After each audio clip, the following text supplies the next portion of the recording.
Adsorption isotherm. अब देखो adsorption का मीनिंग हमें पता है कि एड्सॉर्प्शन क्या होती है ना, इट्स अ सरफेस फिनोमिना।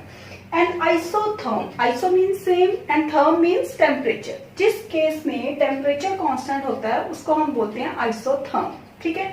अब देखो एड्सॉर्प्शन आइसोथर्म में है क्या, हमने एक ग्राफ प्लॉट किया है between x by m versus p, x by m versus p, clear. और now what is x over m? So x over m क्या है, देखो हमारे पास क्या होता है कि एड्सॉर्प्शन में हम क्या लेते हैं, एक होता है हमारे पास एड्सॉर्बेट, दूसरा होता है एड्सॉर्बेंट, क्लियर। एक होता है गैस और दूसरा होता है सरफेस, क्लियर। अब x क्या है, amount of gas, what is x, amount of gas, and what is m, की सरफेस कितना है, ठीक है, कि मास ऑफ एड्सॉर्बेंट। x क्या है, मास ऑफ गैस, ठीक है, और m क्या है, मास ऑफ एड्सॉर्बेंट, सरफेस का, क्लियर। अब x ओवर m को हमने प्लॉट किया with p and constant t, तो इसको हमने बोल दिया एड्सॉर्प्शन आइसोथर्म, क्लियर। तो हमारे पास किस टाइप का प्लॉट आता है, दिस वन, क्लियर। अब देखो इसको क्या है किया है हमने, यहाँ पे क्या हो रहा है, देखो यहां से यहां तक क्या हो रहा है कि increase, it is directly proportional, then it varies, clear. उसके बाद ये क्या हो गया, कांस्टेंट, ठीक, x बाई m की वैल्यू क्या हो गई, कांस्टेंट, ठीक है। और जहां से वो कांस्टेंट स्टार्ट हुआ वो पॉइंट को हमने बोल दिया PS। What is PS, saturation pressure. और इस स्टेट पे होता क्या है, सैचुरेशन प्रेशर के टाइम, क्यों, देखो अगर प्रेशर चेंज करेंगे तो एब्जॉर्प्शन तो हो रही है, उसके साथ साथ क्या होगा, डिसऑर्प्शन भी चलेगी, ठीक है। सो अब क्या हो रहा है कि एट PS, कि जब PS का पॉइंट आया तो तब क्या है, इक्विलिब्रियम। यहाँ देखो मैंने इक्विलिब्रियम का साइन लगाया है, तो इक्विलिब्रियम का साइन क्या है कि यहाँ पे at this point rate of adsorption is equal to rate of desorption, clear. Rate of adsorption is equal to rate of desorption at PS, clear. So इस PS को हम बोलते क्या है, सैचुरेशन प्रेशर, क्लियर। अगर तो आए सिंपल कि व्हाट इज एड्सॉर्प्शन आइसोथर्म, फिर आपने सिर्फ इतना ही एक्सप्लेन करना है, क्लियर। एक होता है हमारे पास फ्रीवेंटलिच एड्सॉर्प्शन आइसोथर्म। तो Freundlich is a name of the scientist, कि साइंटिस्ट ने फ्रीवेंटलिच ने क्या किया कि इस आइसोथर्म की एक्सप्लेनेशन दी, ठीक है। तो उसमें क्या था कि इस कर्व को उसने 3 पार्ट्स में डिवाइड किया। अगर हम इसको ऐसे लिखे, देखो सपोज यहाँ पे डॉटेड, कि इसको थोड़ा डिफरेंट शो करने के लिए, ये अब वेरी कर रहा है यहाँ से, उसके बाद ये क्या हो गया, कांस्टेंट, ठीक है।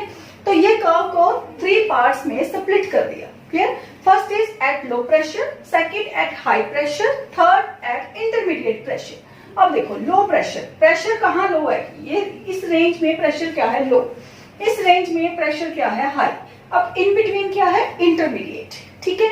तो लो प्रेशर के टाइम देखो x बाई m, ये बिल्कुल स्ट्रेट है कर्व, तो इसका मतलब क्या होता है कि स्ट्रेट लाइन ग्राफ क्या शो करता है कि x by m is directly proportional to p, pressure के डायरेक्टली प्रोपोर्शनल है।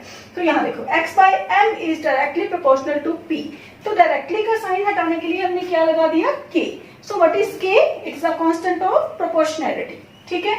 देन एट हाई प्रेशर, अब हाई पे क्या हुआ, जब प्रेशर बहुत हाई है इस पॉइंट पे, तो देखो x बाई m इसकी सिर्फ एक वैल्यू है ना, x बाई m की सिर्फ एक वैल्यू है, वो चेंज नहीं हो रही। इसका मतलब क्या हुआ कि x by m is independent of pressure at high pressure. इसका मतलब क्या हुआ कि x बाई m है जो वो हाई प्रेशर पे डिपेंड नहीं करता, ठीक है। सो x by m is constant, उसकी एक ही वैल्यू है। या इसको कैसे लिख सकते हैं कि x by m is directly proportional to p raise to power 0। अगर किसी की पावर 0 होगी तो उसका मतलब क्या है, 1, ठीक है। नेक्स्ट है हमारे पास, ये बहुत इंपॉर्टेंट है, इंटरमीडिएट प्रेशर। अब देखो इंटरमीडिएट प्रेशर पे क्या हो रहा है कि x by m is directly proportional to p raise to power 1 by n। Now what is n, n की वैल्यू है जो वो लाई करेगी बिटवीन 0 टू 1, क्लियर। सो वो प्रेशर की पावर के इक्वल है, वो कितनी पावर है, 1 बाई n, ठीक है। सो दिस इज एक्चुअली, इसको हम बोलते हैं फ्रीवेंटलिच एड्सॉर्प्शन आइसोथर्म, ठीक है। तो अब देखो इसको अगर हमने चेंज करना है तो इसको और कैसे लिख सकते हैं, अब इसको और कैसे लिख सकते हैं, देखो कि x बाई m हमारे पास क्या है, x by m is directly proportional to P1 by m, तो x by m equal to kp1 by n, where k is constant of proportionality. Then log लेते हैं, log x by m equal to log of k plus, जब p raise to power 1 by n है तो इसका log क्या आएगा, 1 by n log p. Clear? अब क्या करना है हमें, ग्राफ प्लॉट. ठीक है, वो देखो, जब ग्राफ प्लॉट किया between log of x by m versus log p, पहले किया था x by m p में, अब किया log x by m versus log p, तो कौन सी कर्व आती है हमारे पास, इस टाइप की कर्व आ गई. ठीक है, तो सिंपल ये कर्व आ गई. क्लियर? इसको एक्सट्रापोलेट कर दो. तो इसका देखो, ये हमारे पास इक्वेशन क्या है, log x by m equal to log k plus 1 by n log p. तो log x by m versus log p को प्लॉट किया, तो what is 1 by n, 1 by n is slope 1 by n. And what about intercept? Intercept is log k. ठीक है, सो ये था हमारे पास फ्रीवेंडलिच absorption isotherm. अब करते हैं इसकी limitation. What is the limitation of Freundlich absorption isotherm?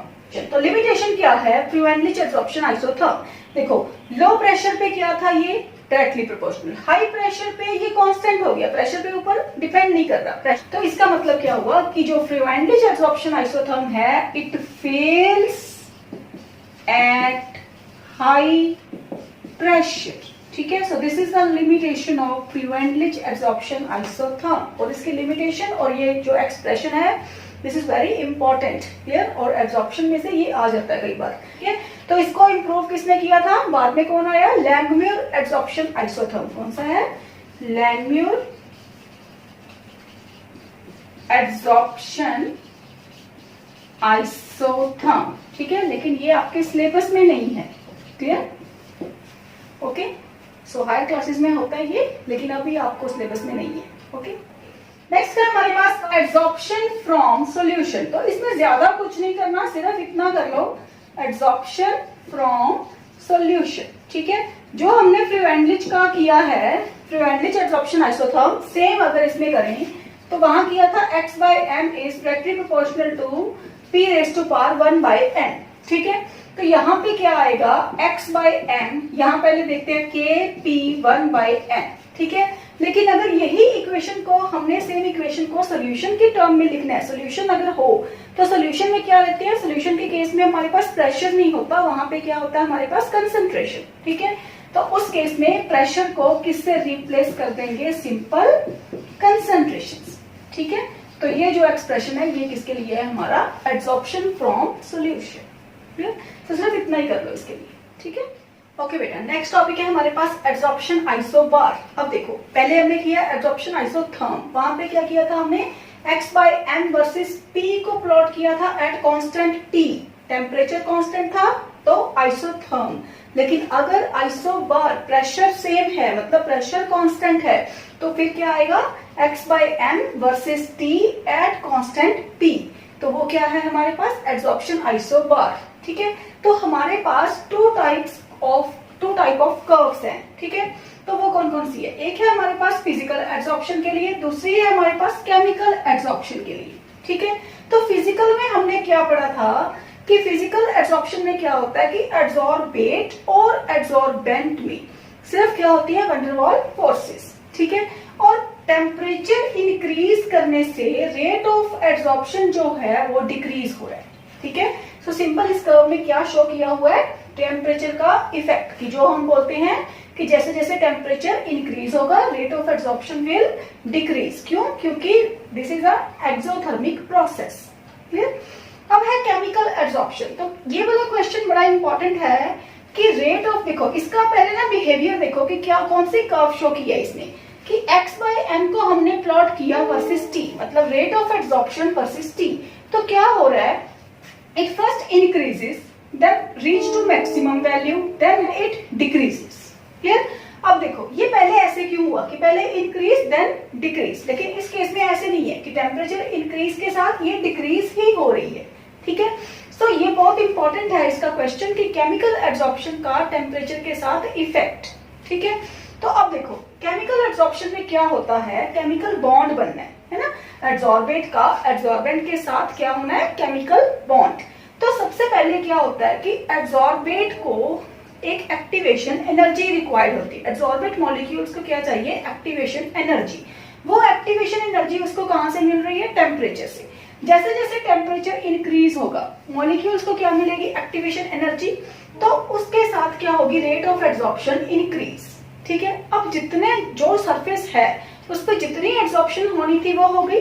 तो फर्दर जब हम टेम्परेचर को इंक्रीज करते हैं फिर क्या होता है कि टेम्परेचर इंक्रीज करने से अब जो एब्जॉर्ब्ड हुए मॉलिक्यूल्स हैं, क्योंकि यहाँ पे क्या है, मॉलिक्यूल्स पूरे एब्जॉर्ब्ड हो चुके हैं। ठीक है, सो अब वो वाले मॉलिक्यूल्स ने एनर्जी गेन कर ली। ठीक है, तो अब जब वो मॉलिक्यूल्स एनर्जी गेन करेंगे तो इसका मतलब उनकी काइनेटिक एनर्जी क्या हो जाएगी, ज्यादा। तो फिर अब क्या स्टार्ट होगी, डिसॉर्प्शन। मतलब आप ये कह सकते हो कि इतनी कर्व है जो वो एब्जॉर्प्शन की है और जो बाद वाली कर्व है वो क्या शो कर रही है, डिसॉर्प्शन। ठीक है, सो पहले क्या चाहिए, एक्टिवेशन एनर्जी, इसलिए वो रेट ऑफ एब्जॉर्प्शन क्या हो रही है, with increase in temperature increases. But बाद में क्या है, वो डिक्रीज हो रही है। क्यों, क्योंकि अब डिसॉर्प्शन स्टार्ट हो गई। ठीक है, so this is very important, chemical absorption. Clear, और इसका इफेक्ट ऑफ टेम्परेचर, इसको हम बोलते क्या है, absorption isobar. Clear, so this is all about the absorption. जो सरफेस केमिस्ट्री वाला चैप्टर है इसको 3 पार्ट्स में डिवाइड किया हुआ है। फर्स्ट पार्ट हमारा कंप्लीट हो गया। Okay, thank you.